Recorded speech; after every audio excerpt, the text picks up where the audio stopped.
history is back, even if as a standalone subject. Jude, silently you are asking, why was it removed in the first place? Yes, as a historian myself, I've been asking that question for some time, and what we were told was that students avoided the subject, that graduates didn't have just prospects when they read history, and that teachers were insufficient. You know, so they gave all kinds of reasons, but for me, those reasons were not enough. Not tenable. Yes, not tenable. When we were in school, we had enough teachers, and some of the best. Some of the teachers that I cannot forget their impact on my life were actually my history teachers. You know, so to say teachers were insufficient or students avoided the course and that there was no job prospect, these are just untenable excuses to drop. I guess the people didn't even know what they were doing. When we look back, history, the white people told us that, oh, the imperialists told us that Africa didn't have any history that needed to be studied. It took the likes of Adubu Ahen. I'm sure you remember Adubu Ahen in secondary school, if you read a bit of history. Adubu Ahen, Jeff Ade Ajayi, probably the greatest historian of all time in our country, and other people. They showed that, look, Africa actually had a rich history. Yeah. Today, the history of our continent is taught in the best universities in the world. Yeah. But it had not always been like that. The imperialists thought that, look, there's no need to study African history. But that has changed. For us to now, in our own country, now decide that, look, it was not necessary to study history as a standalone subject. I'm really ashamed that we could even get to that point. History is described as the balanced interpretation of the past and the present, providing evidence and context. That's the simple definition of history. If Nigerians were allowed to learn history, especially young, impressionable people, their patriotism will get better. The sense of national identity will be built in them. It's always good to do it at a young level. And then your worldview will also get better. Sometimes I ask myself, where will I be, for example, if I didn't study history, if I didn't show an interest in knowing a lot about my country? Because moving away, even after I graduated, I have buried myself, I have consumed myself in the pursuit of knowledge about my country. I want to be able to speak about any part of Nigeria with sufficient knowledge. The absence of that is total ignorance. If people cannot talk about their country, can't learn about their country, then ignorance, falsehood, and misinformation takes over. We are even still saying that people like Gawan, our former president, should write document their time as Nigerian leaders so that people can read and learn about what transpired. If they don't write, then that knowledge is gone. For good. People say that, I've heard people say that knowledge not shared is a waste. What do you gain by not sharing knowledge? What do you gain by not learning learning about your country?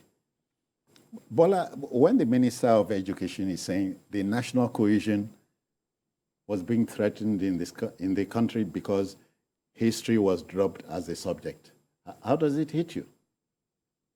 Who took, in line with what he's saying? The question we should ask him, those people that took the decision to stop the study of history, didn't they think about that before they took that action? Now, does he himself not have a history? He was not part of the decision. Okay, fine. He was not part of it. But some people took the decision. No. Does the minister not have a history? And a history element about him. About him. You see, the issue is Yoruba will say, "Bamodi oba bata, aba aroba ni baba ata."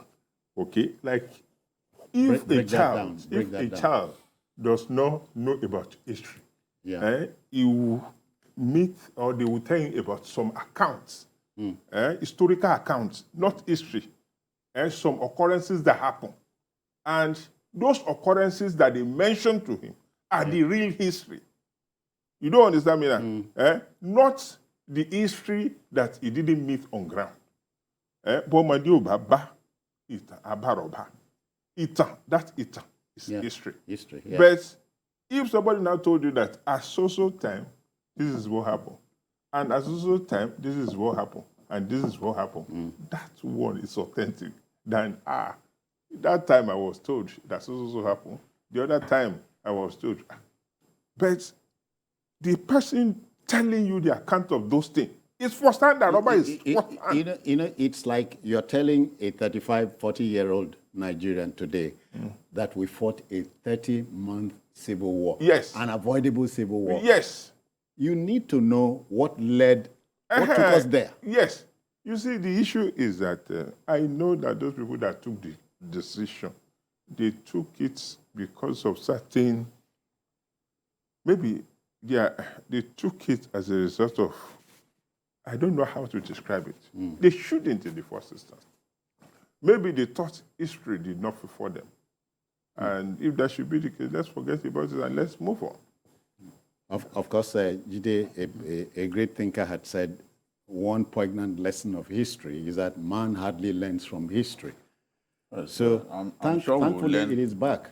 I'm sure that we will learn from this. I'm very confident because, look, a lot of our young people know next to nothing about their country. People only have information about the area where they live. Yeah.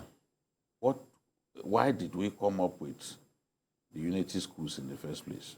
It was meant to deepen national integration and for people who all their lives had lived in Lagos to have an idea of what living in the North looked like. Why did we have NYC? Yeah. NYC would take you out of your own comfort zone to a far-flung place. Far-flung place where you learn to live like an adult who just got his freedom, away from your parents and all that. It's the same thing that the unity schools... Imbibe a new way of life. Yes, a new culture. It's the same thing that the unity schools sought to do. These were measures that the government came up with after the Civil War to make us, to unite us as a people, to deepen national integration. Now, we are saying that a people privileged to learn about their history are more likely to be more patriotic and believe in their country and believe in national identity more than people who knew nothing about their country. To have a situation in which you promote a situation in which people do not have a chance to learn about their country. I think it was a big mistake that was made back then in 2009. Some of us were raised in the broad knowledge of our country. My parents worked in the North. I was born in the North. And then we came back to the Southwest. And then back to the North. You understand? So there are many people like that.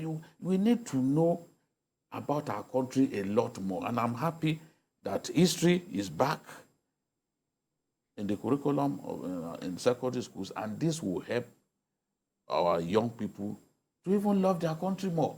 Because there are certain things that you read about your country. You then tell yourself, oh, so my country was this great back in the 60s. Oh, then what is stopping us? That determination to take us to the glory days can then consume you in a way.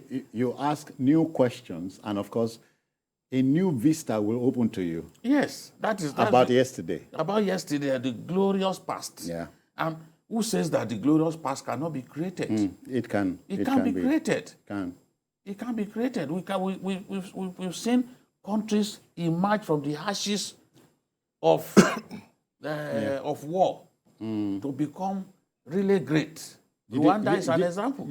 Yeah, when I sit here and recall that today we are a country that imports palm oil from another country. Yes. It makes me weak processed. on We the now inside. import processed palm oil. Even what of Garif? I've seen, you know, sometimes people buy palm oil. It's actually bleached palm oil that they are buying. They think it's granite oil. Yeah. It's already processed. Yeah. So for me, when I want to buy maybe 5-liter keg of vegetable oil, I'm reading what is there. What is written in Spanish, I'm reading it.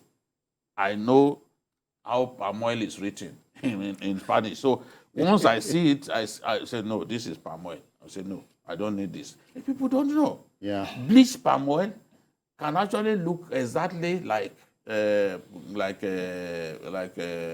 granite oil when it's bleached.